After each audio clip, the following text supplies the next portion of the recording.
नमस्कार मित्रांनो, आज आम्ही आपल्याला श्रावण सोमवारची अशी एक पवित्र कथा सांगणार आहोत जी दुःख, दरिद्रता आणि रोगांचा नाश करणारी आहे। ही कथा भगवान शंकरांची अत्यंत मंगलमय कथा आहे, ज्याचा उल्लेख स्वयं शिवपुराणातही आढळतो। असे म्हटले जाते की जो कोणी हा कथा श्रद्धा आणि निष्ठेने सुरुवातीपासून शेवटपर्यंत ऐकतो, त्याच्या घरी कधीही दरिद्रतेचे वास्तव्य राहत नाही। ही कथा इतकी प्रभावशाली आहे की केवळ ऐकण्यानेच रोग्याला त्याच्या सर्व रोगांपासून मुक्ती मिळते। श्रावण महिन्यात भगवान शिव यांच्या कथांचे श्रवण करणे अतुलनीय पुण्य प्रदान करते। म्हणून सर्व श्रद्धाळूजनांनी ही कथा सुरुवातीपासून शेवटपर्यंत नक्की ऐकावी। भगवान शंकरांचा अपमान करू नका आणि या पवित्र कथेला हलक्यात घेऊ नका। कथा सुरू करण्यापूर्वी जर आपण अजूनपर्यंत या व्हिडिओला लाईक केले नसेल तर कृपया लाईक करा आणि कमेंट बॉक्समध्ये हर हर महादेव लिहा।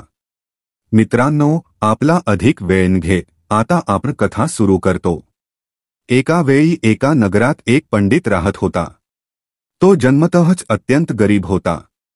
तो पंडित आपल्या पत्नी आणि पुत्रासह जीवन जगत होता। त्याच्या पुत्राचे नाव सोमनाथ होते। तो पंडित दररोज पहाटे उठून स्नान करून तुळशीच्या झाडावर पाणी अर्पण करत असे आणि नंतर नगरातील प्रत्येक घरात जाऊन कथा सांगत असे। पण पंडिताचे हे कार्य त्याच्या पत्नीला अजिबात आवडत नव्हते, कारण ती स्वतः अनेक वर्षांपासून भगवान भोलेनाथाची पूजा अर्चना करत होती। ती श्रावण महिन्यातील सर्व सोमवारांचे उपवास करत असे। पण इतक्या वर्षांच्या साधना आणि व्रतानंतरही तिला केवळ गरिबीच भोगावी लागत होती। म्हणूनच पंडिताची पत्नी भगवान शिव यांच्यावर फारच रागावली होती आणि तिने पूजापाठ व्रत सर्व काही सोडून दिले। परंतु त्या पंडिताने कधीही भगवानाचे नामस्मरण सोडले नाही। तो कुठून तरी भगवान शिव यांच्या कथा सांगून पूजापाठ करून जे काही थोडेफार धन मिळवायचा त्यातूनच आपला संसार चालवायचा। एक दिवस असा येतो की पंडिताची पत्नी पुन्हा एकदा आपल्या अंतःकरणात श्रद्धा जागवून भोलेनाथाची पूजा अर्चना करू लागते।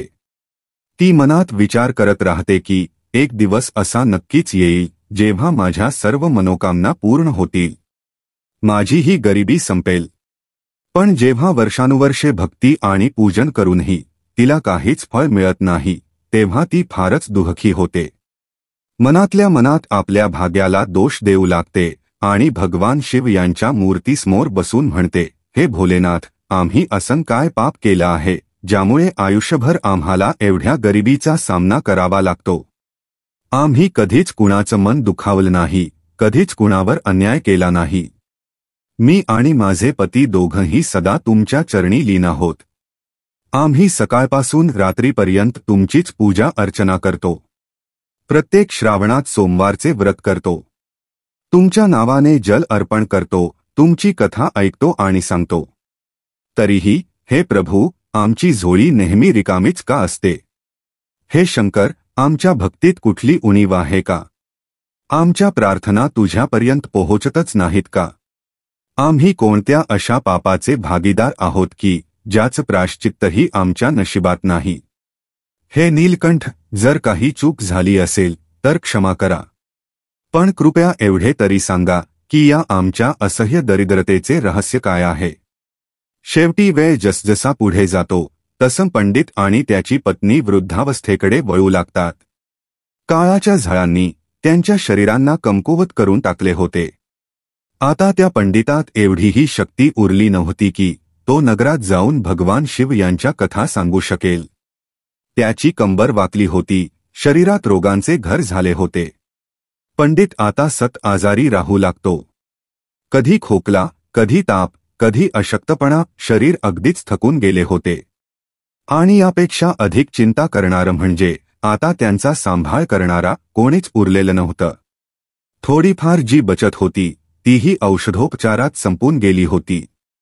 हळूहळू त्यांच्या घराची परिस्थिती इतकी बिकट झाली की त्यांना अन्नाच्या एका दाण्यासाठीही झगडावे लागत होते।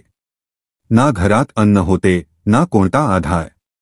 अशा स्थितीत पंडिताच्या पत्नीचा संयम सुटला। ती अत्यंत रागावली। तिने रागाने एकदा पुन्हा भगवान भोलेनाथाची पूजा अर्चना सोडून दिली. यावेळी तर ती आपल्या पतीला ओरडत म्हणाली, आता बस करा, हे सततच भगवान भगवान म्हणणं, तुमच्या या भोलेनाथाने आपल्याला काय दिलं? जेव्हा तरुण होतो तेव्हाही उपाशी होतो, आता म्हातारे झालो तर त्याहूनही वाईट अवस्था झाली. हेच आहे का एवढ्या वर्षांच्या भक्तीचं फळ? पण तो पंडित जो खरा शिवभक्त होता त्याने आपल्या शेवटच्या क्षणापर्यंतही भगवान भोलेनाथाची पूजा सोडली नाही. त्याचा विश्वास अढळ होता. तो म्हणायचा, भोलेनाथ परीक्षा घेतात पण भक्तांना कधीही सोडून देत नाहीत. तेव्हा रागाने धगधगत असलेली त्याची पत्नी एके दिवशी अत्यंत कठोर शब्दांत म्हणते, हे नाथ, शेवटी आपण दोघं अजून किती काळ भगवान भोलेनाथाची पूजा करत राहणार? बघा ना, आपण दोघं आता म्हातारे झालो आहोत. आयुष्याच्या या वळणावर देखील आजपर्यंत आपल्याला काहीच फळ मिळाले नाही, काहीच आराम नाही मिळाला. मी तर आयुष्याचा प्रत्येक क्षण शिवभक्तीत समर्पित केला. पण काय मिळालं? आपण तर दिवसेंदिवस अधिक गरीब होत चाललो आहोत. कधी वाटायचं काहीतरी ठीक आहे, कधीमधी काही मिळायचं, पण आता तर अन्नाच्या दाण्यासाठीही आस लागते. घरात ना अन्न आहे, ना आधार, ना आश्रय. आणि तरीही तुम्ही अजूनही या भ्रमात आहात की भगवान शिव आपली ऐकतील.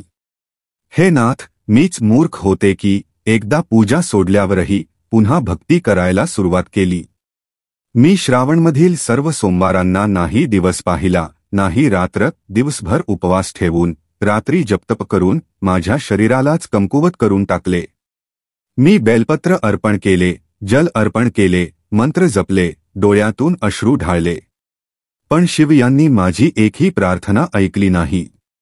मी माझे सर्वस्व अर्पण केले तरी त्यांच्या दरबारातून माझ्यासाठी काहीच मिळाले नाही.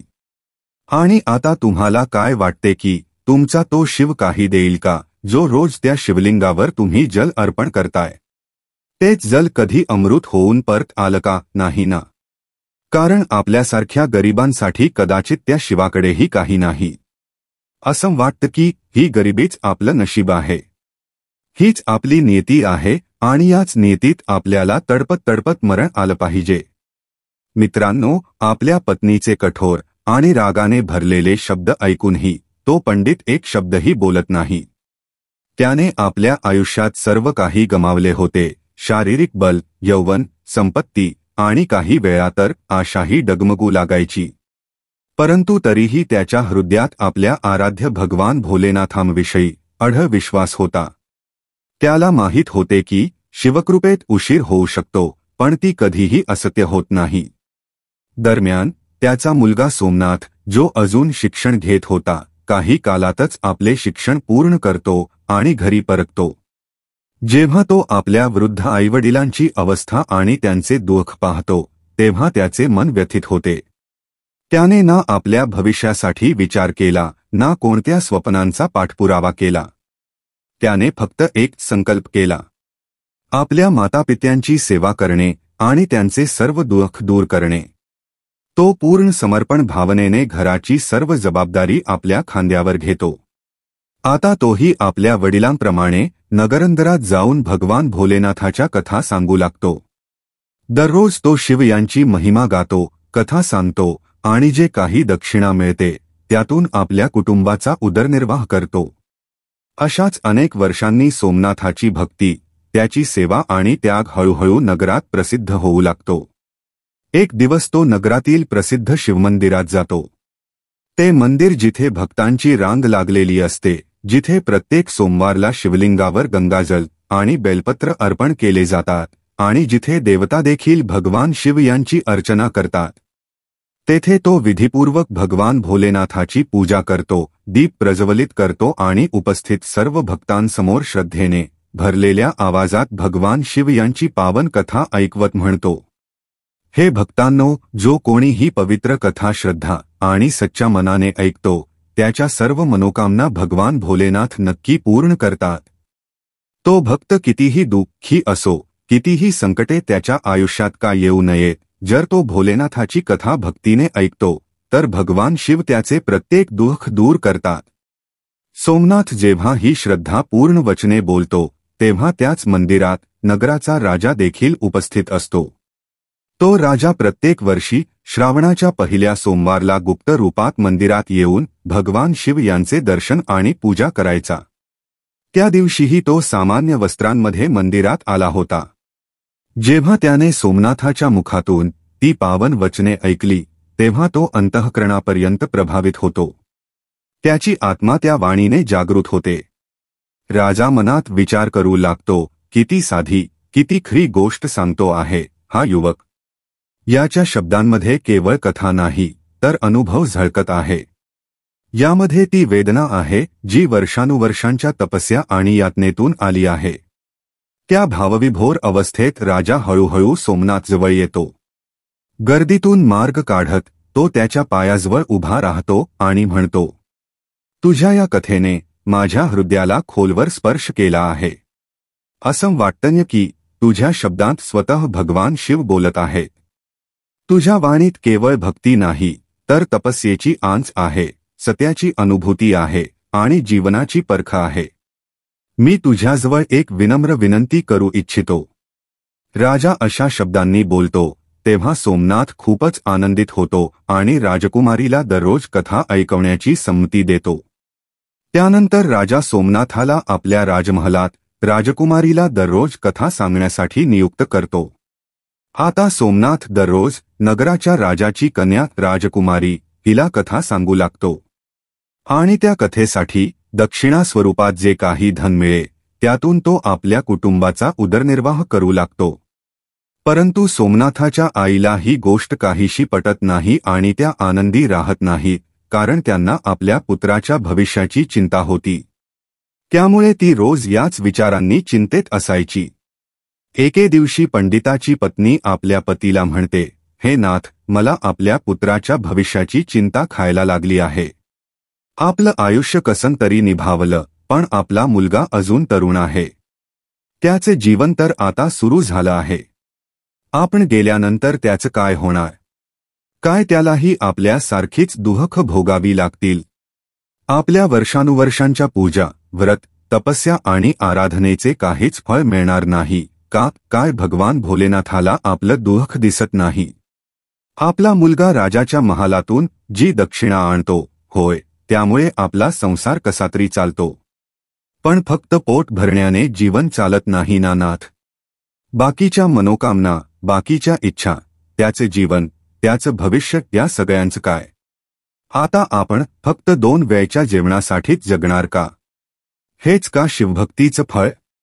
का भगवान शिवांनी आपले डोळे बंद केले आहे? काय आपला पुत्रही आपल्याप्रमाणेच आयुष्यभर गरिबीत राहणार आहे?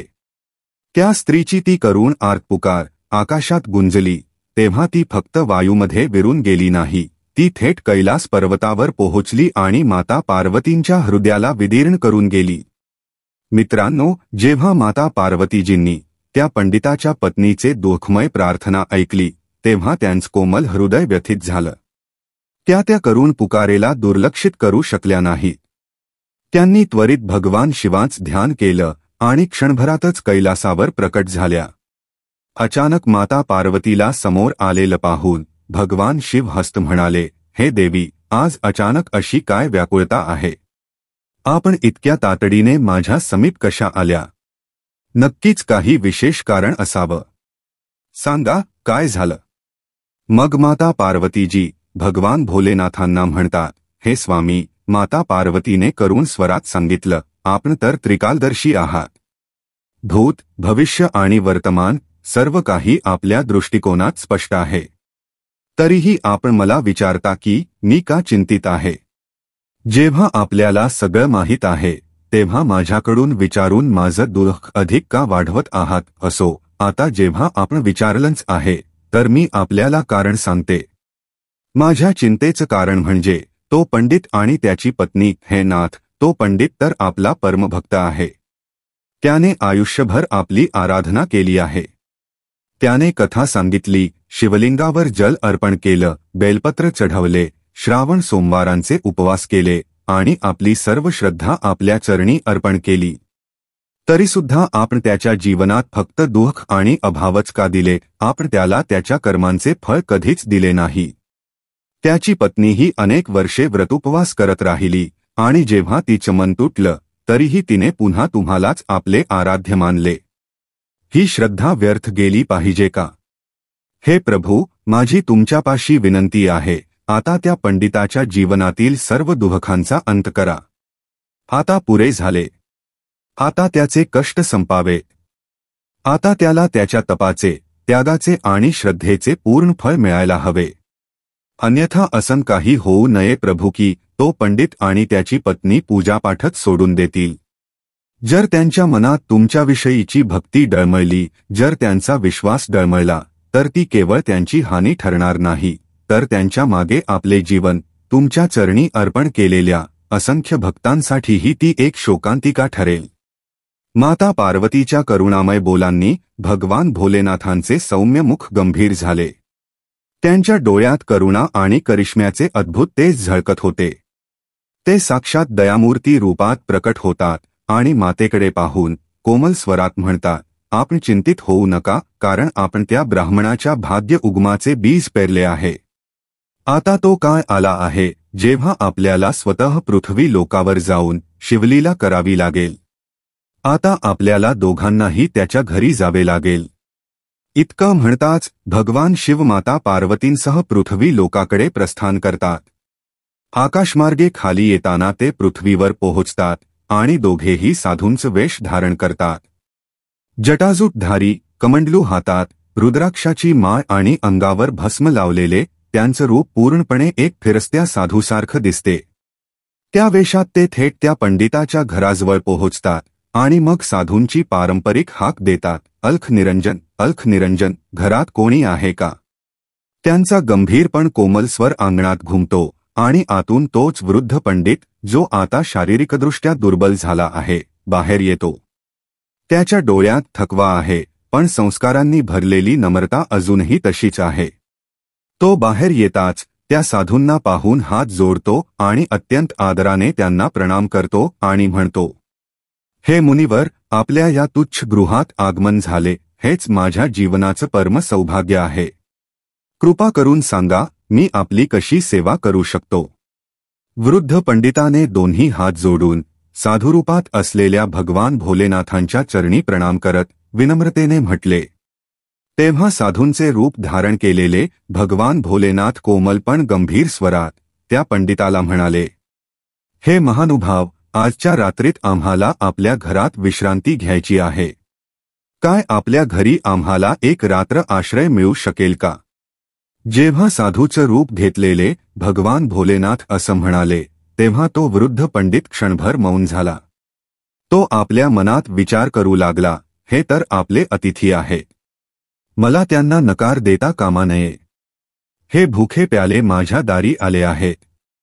जर मी त्यांना निराश केलं आणि त्यांना वाईट वाटलं, तर ते कदाचित रुष्ट होऊन माझ्या संपूर्ण कुटुंबाला एखादा शाप देऊन टाकतील. साधुजनांची वाणी आणि आशीर्वाद जीवन बदलू शकतात. पण जर ते रुष्ट झाले, तर त्यांच्या वचनींमध्ये अग्नीही असतो. पण त्याचं मन द्वंद्वात बुडालं होतं. मी यांचे सत्कार कसं करू? यांच्यासाठी अन्न कसं मिळवू? घरात तर काहीच शिल्लक नाही. कसा तरी माझा मुलगा जो थोडाफार पैसा आणतो, त्याच्याच जोरावर आम्हा तिघांना एक वेळच जेवण मिळतं. त्या पैशातून दुसरे काहीही शक्य होत नाही, ना अतिथी सेवेची काही शक्यता असते. इतके सगळे मनात विचार केल्यानंतर त्याने खोल श्वास घेतला आणि मग नम्र स्वरात त्या साधूंना म्हणाला, हे मुनिवर, माझा पुत्र नगराच्या राजाची कन्या राजकुमारी यांना भगवान भोलेनाथाच्या कथा ऐकवतो. त्याच सेवेमुळे जो थोडाफार दाक्षिणेचा लाभ होतो, त्याच्यावर आम्ही तिघे, मी, माझी पत्नी आणि माझा मुलगा एक वेळच जेवण करतो. त्यामुळे मी पूर्ण मनाने तुमची सेवा करायची इच्छा बाळगतो, पण मी केवळ एक वेळच जेवणच पुरवू शकतो. कृपया ही माझी असमर्थता नाही, तर माझी खरी श्रद्धा म्हणून घ्या. पंडिताची नम्रता, त्याच्या डोळ्यांतील करुणा आणि त्याचं प्रामाणिकपण पाहून साधूचं रूप घेतलेले भगवान भोलेनाथ हसले. त्यांनी आपल्या कमंडलूतून एक विशेष पात्र काढलं आणि पंडिताच्या दिशेने वाढवत म्हणाले, हे पुत्र, आजपासून तू तुझ्या पत्नीला सांग की ती या पवित्र पात्रातच अन्न बनव. यामध्ये आपणा सर्वांसाठी दोन्ही वेळेचे जेवण सहज मिळेल आणि आता अन्नाची कोणतीही कमतरता भासणार नाही. जसं त्या दिव्य पात्रात अन्न शिजायला लागलं तसंच खरंच असं काही घडलं ज्याची कुणालाही कल्पना नव्हती. प्रत्येक वेळेस जेव्हा त्या पात्रात अन्न शिजवले जात असे ते केवळ स्वादिष्टच नव्हते तर सर्वांसाठी पुरेसे होते. सकाळी आणि संध्याकाळी दोन्ही वेळेस सर्वांच पोट भरू लागले. हे दृश्य पाहून पंडित, त्याची पत्नी आणि त्यांचा मुलगा सोमनाथ हे तिघंही आश्चर्यचकित झाले. ते केवळ चमत्कृतच झाले नाही तर त्यांच्या अंतर्मनात थोडे भयही निर्माण झाले. हे कोण साधू आहेत, हे कोणतं पात्र आहे, ही काही साधारण लीला नाही. काहीतरी दिव्यता आहे. कुठे हे स्वतःच कुठले तरी देव तर नाही. मित्रांनो, दुसऱ्या दिवशी सकाळी जेव्हा सोमनाथ नेहमीप्रमाणे राजकुमारीला कथा सांगण्यासाठी निघत होता तेव्हा साधूचं रूप घेतलेले भगवान भोलेनाथ त्याला मार्गामध्येच थांबवतात आणि प्रेमपूर्वक विचारतात, हे पुत्र, तू कुठे चालला आहेस? सोमनाथ श्रद्धेने हात जोडत उत्तर देतो, हे मुनिवर, मी नगराच्या राजकुमारीला भगवान भोलेनाथांची पवित्र कथा ऐकवायला चाललो आहे, जसं रोज जातो. तेव्हा साधुरूपातले भगवान भोलेनाथ त्याला हलकमसं स्मित करत म्हणतात, हे पुत्र, आज जेव्हा तू राजकुमारीला कथा सांगशील तेव्हा एक गोष्ट नक्की विचार की ती रोज इतक्या श्रद्धेने भगवान भोलेनाथाची कथा कोणत्या मनोकामना पूर्ण करण्यासाठी ऐकते आहे. शेवटी असं काय आहे जे तिला रोज पुन्हा पुन्हा त्या कथेकडे ओढून नेते? सोमनाथ श्रद्धेने डोकं झुकवतो आणि म्हणतो, जशी आज्ञा मुनिवर. यानंतर तो राजमहलाकडे प्रस्थान करतो आणि तिथे पोहोचून विधिपूर्वक भगवान शिव यांची कथा राजकुमारीला ऐकवतो. कथेनंतर काही क्षण शांत राहतो आणि मग तोच प्रश्न जो मुनिवराने सांगितला होता अत्यंत विनम्रतेने विचारतो, हे राजकुमारी, जर परवानगी असेल तर एक गोष्ट विचारू इच्छितो. आपण रोज भगवान भोलेनाथाची ही पवित्र कथा इतक्या भावपूर्णतेने, इतक्या मन लावून का ऐकता? कोणती अशी मनोकामना आहे ज्यासाठी तुम्ही हे नियमपूर्वक कथा श्रवण करता? कृपया तुम्ही मला सांगा. तेव्हा राजकुमारी सोमनाथाला सांगते, मी माझी ही मनोकामना पूर्ण होण्यासाठी दररोज भगवान भोलेनाथांच्या पावन कथांचे श्रद्धेने श्रवण करते. राजकुमारीने शांत स्वरात उत्तर दिले, मी अशी इच्छा करते की मला असा वर मिळावा ज्याची चर्चा फक्त नगरातच नाही तर दूरदूरपर्यंत होईल. ज्याच्या मस्तकावर चंद्र आणि सूर्याचे तेज असेल. ज्याचे भाग्य इतके उदात्त असेल की त्याच्या घरी कोणत्याही वस्तूची कमतरता नसेल. आणि जेव्हा तो बारात घेऊन येईल ती अशी भव्य आणि अनुपम असावी की अशी बारात आजपर्यंत कोणत्याही राजकुमारीची किंवा राणीचीही पाहण्यात आलेली नसेल.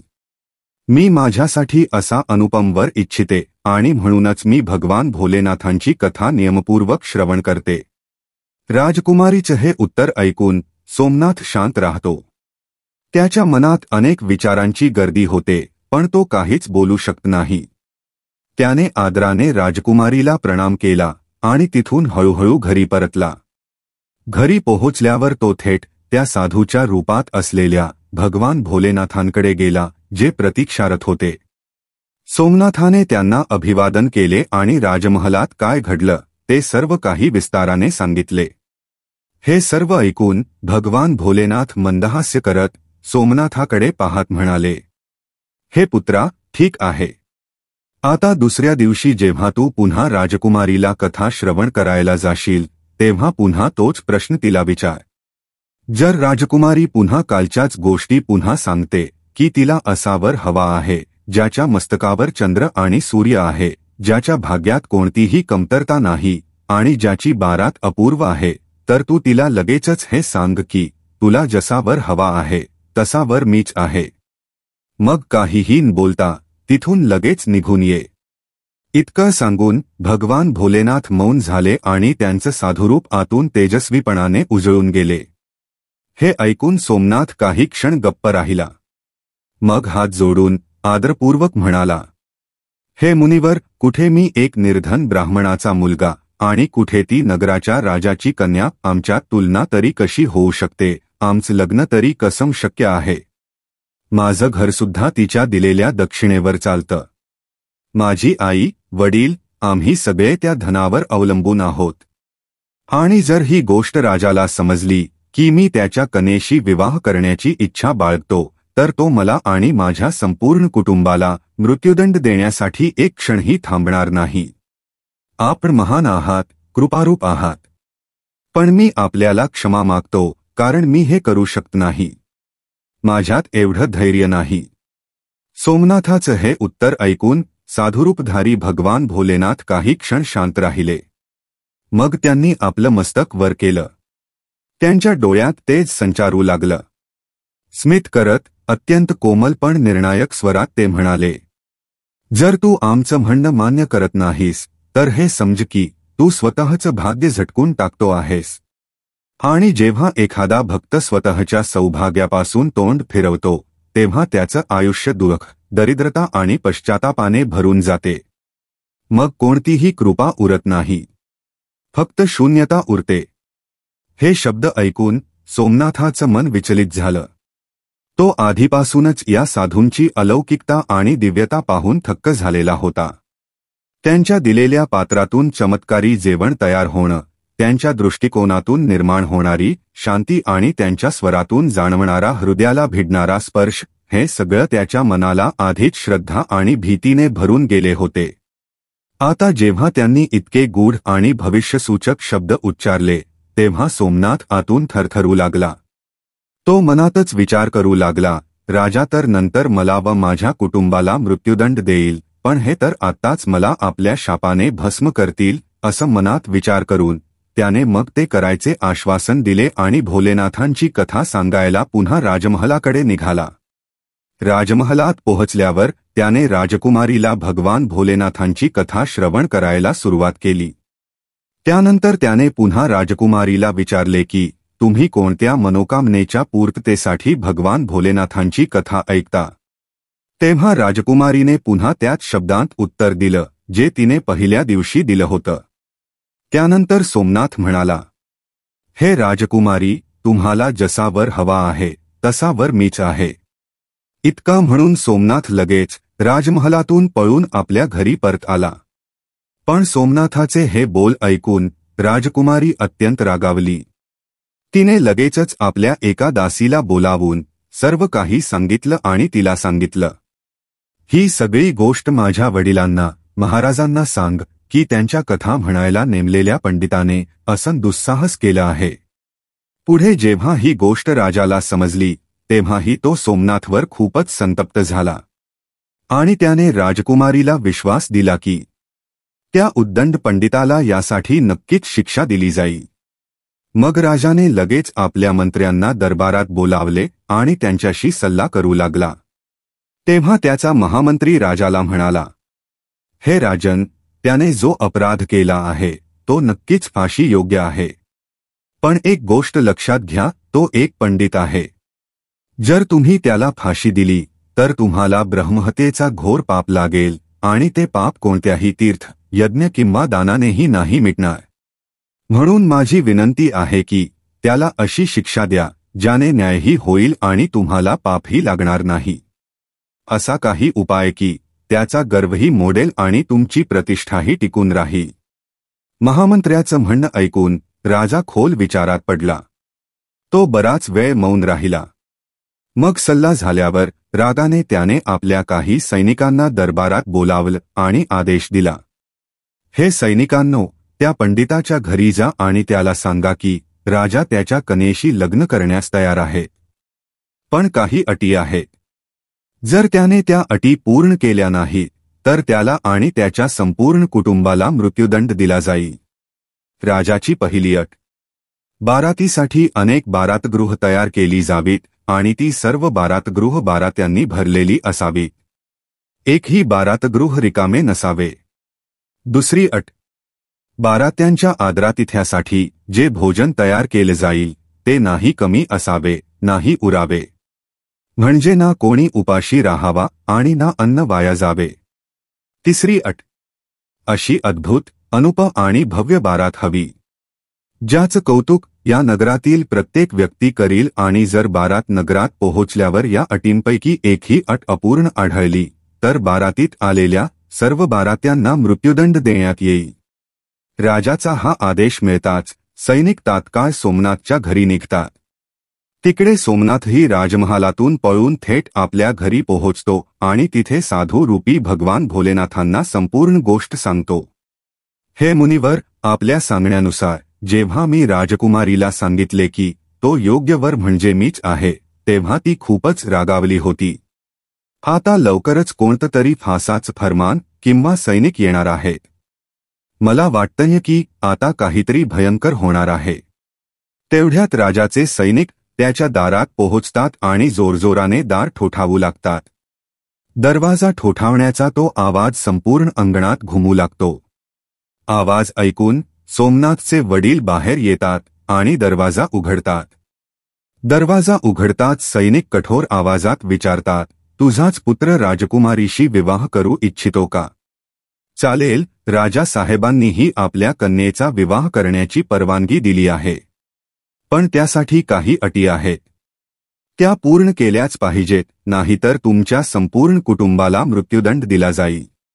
सैनिकांचे हे शब्द ऐकून सोमनाथचे वडील खूप घाबरून जातात आणि विचारतात, हे सैनिकांनो, आम्हाला राजा साहेबांच्या कोणत्या अटी पूर्ण कराव्या लागतील? कृपया त्या अटी आम्हाला सांगा. तेव्हा राजाचे ते सैनिक सोमनाथच्या वडिलांना सांगतात, हे ब्राह्मण, राजा साहेबांची पहिली अट ही आहे की सर्व बारात्यांच्या राहण्यासाठी अनेक बारातघर बांधले गेले पाहिजे. सर्व बारातघर बारात्यांनी भरलेले असले पाहिजे. एकही बारातघर रिकामं राहू नये. दुसरी अट ही आहे की बारात्यांच्या अतिथी सत्कारासाठी तयार केलेले अन्न उरता कामा नये. तिसरी अट ही आहे की अशी अद्भुत बारात पाहिजे जिचं कौतुक या नगरातील प्रत्येक व्यक्ती करेल. आणि जर बारात पोहोचल्यावर या अटींपैकी एकही अट अपूर्ण आढळली तर बारातीत आलेल्या सर्व बारात्यांना मृत्युदंड देण्यात येईल. राजाच्या सैनिकांचे हे कठोर आणि स्पष्ट शब्द ऐकून सोमनाथ आणि त्याचे वडील खूप घाबरतात. इतकंच नव्हे तर त्यांचे हातपाय थरथरू लागतात.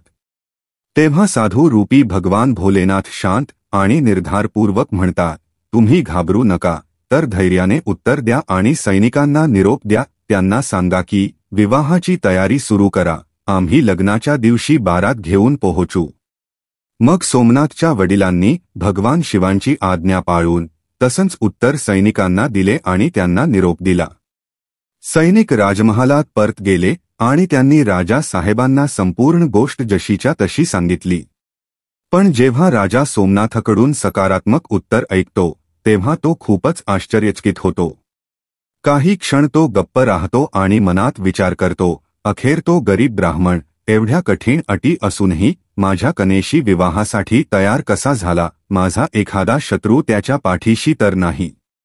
अशाच अनेक शंका त्याच्या मनात निर्माण होतात. त्यानंतर त्याने नगरातील अनेक घरे बारातघरासारखी सजवली आणि बरेच तंबूंचाही बंदोबस्त केला. राजा मनात विचार करत होता, तो ब्राह्मण इतक्या मोठ्या संख्येने बाराती कुठून आणणार? आणि जेव्हा तो कमी बाराती आणेल तेव्हा तो माझ्या अटींवर अपयशी ठरेल आणि मग मी त्याला संपूर्ण कुटुंबासहित मृत्युदंड देईन.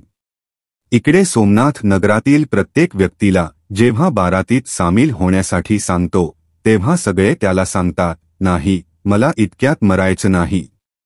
तुझा तर शेवट जवळ आलाय. मग आम्ही तुझ्यासोबत मरायला बारातीत का जाऊ? सर्वांचं असं बोलणं ऐकून सोमनाथ खूपच दुःखी होतो. कारण अद्यापपर्यंत त्याच्यासोबत बारातीत जाण्यास कोणीही तयार झालेला नसतो. मग लग्नाचाही दिवस उजाडतो आणि त्या दिवशी सोमनाथ आणखीनच चिंतेत असतो. तेव्हा साधू रूपी भगवान भोलेनाथ सोमनाथला खूपच अस्वस्थ पाहून त्याला म्हणतात, हे पुत्रा, आज तुझे लग्न आहे आणि आजच्याच दिवशी तू इतका चिंतित का आहेस? सांग, तुला कसली चिंता वाटते आहे? आम्ही तुझ्या सोबत आहोत, तू आम्ही असताना कशाला घाबरतोस? तेव्हा सोमनाथ साधू रूपधारी भगवान भोलेनाथांना सांगतो, हे मुनिवर, तुम्हाला काय सांगू? माझं नशीबच वाईट आहे. ज्याच्या जे नशिबात लिहिलंय तेच होणार.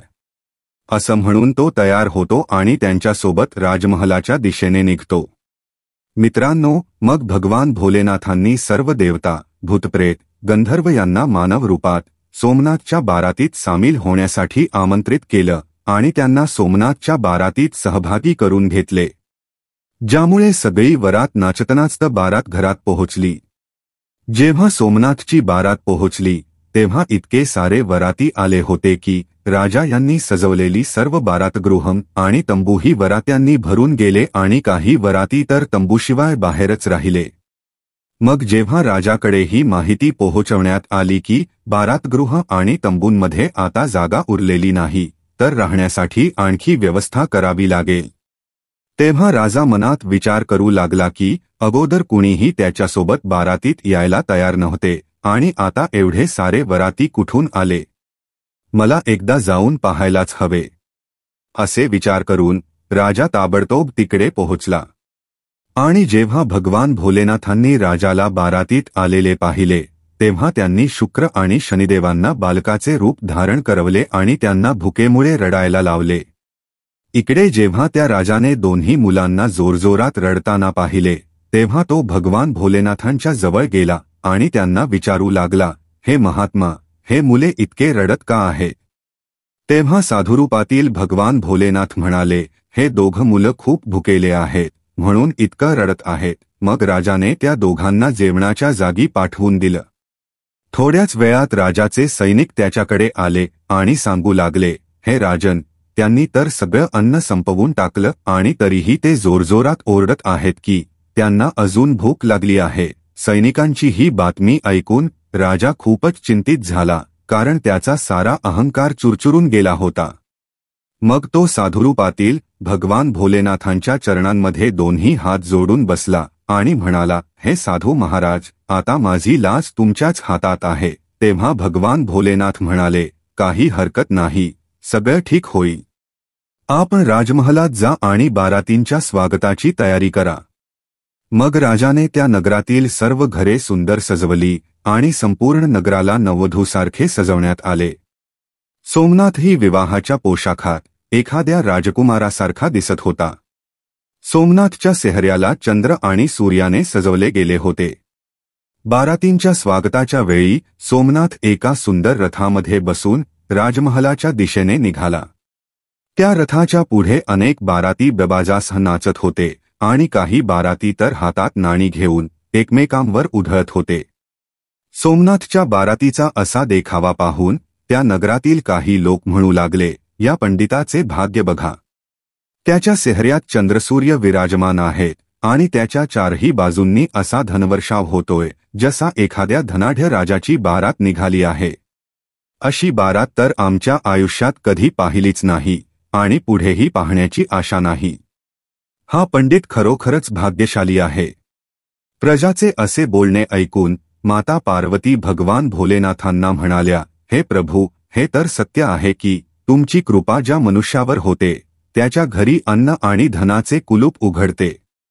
तेव्हा भगवान भोलेनाथ माता पार्वतींना म्हणाले, हे देवी, जो भक्त श्रद्धा आणि भक्तीने माझी पूजा अर्चना करतो त्याची भक्ती मी व्यर्थ जाऊ देत नाही. त्याला त्याच्या कर्मांचे फळ नक्की मिळते.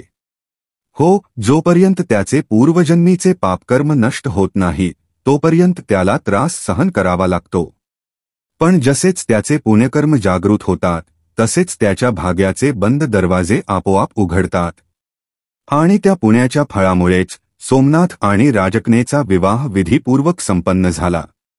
विवाहानंतर राजकन्येला डोलीत बसवून सोमनाथ आपल्या घरी घेऊन आला. मित्रांनो, जोही भक्त श्रावण महिन्यात श्रद्धेने भगवान भोलेनाथाच्या कथा ऐकतो त्याला देखील राजकन्येसारखा सुंदर, गुणवंत आणि योग्य वर प्राप्त होतो. कारण राजकन्येने दररोज भगवान शिव यांच्या कथा ऐकल्या होत्या म्हणून तिला तिच्या इच्छेनुसार सर्वोत्कृष्ट वर मिळाला. भगवान शिव आणि माता पार्वती यांच्या कृपेने सोमनाथ आता अत्यंत धनाढ्य झाला होता. त्याच्या घरी कुठल्याच वस्तूची कमतरता उरली नव्हती. यानंतर सोमनाथच्या मातेलाही परत संपूर्ण श्रद्धा आणि विश्वासाने भगवान भोलेनाथाची पूजा करायला सुरुवात केली. ती दररोज गरिबांना अन्न, वस्त्र आणि धनदान करू लागली आणि नियमितपणे भगवान शिव यांच्या कथा ऐकू लागली. मित्रांनो, भगवान भोलेनाथाच्या कथा नियमित ऐकल्याने आणि मनापासून पूजार्चना केल्याने जीवनात सुख, समृद्धी आणि मनोकामना पूर्ण होतात. म्हणून आपणा सर्वांना नम्र विनंती आहे की श्रावण महिन्यात कमीत कमी एकदा तरी भगवान भोलेनाथ आणि माता पार्वतीची ही पवित्र कथा जरूर ऐका. आपल्या सर्व मनोकामना, आपलं जीवन आणि आपलं भविष्य सगळं काही शिवकृपेने उज्ज्वल होऊ शकते. मित्रांनो, आपल्याला ही भगवान भोलेनाथ आणि माता पार्वतीची पवित्र कथा कशी वाटली कृपया कमेंटमध्ये नक्की सांगा. आणि जर तुम्ही अजून आमचा चॅनेल सबस्क्राईब केले नसेल तर अशाच धार्मिक, प्रेरणादायी आणि ज्ञानवर्धक कथांसाठी चॅनेलला सबस्क्राईब नक्की करा. आणि कमेंट बॉक्समध्ये हर हर महादेव लिहायला विसरू नका. व्हिडिओ शेवटपर्यंत पाहिल्याबद्दल आपणा सर्वांचे मनापासून आभार. हर हर महादेव.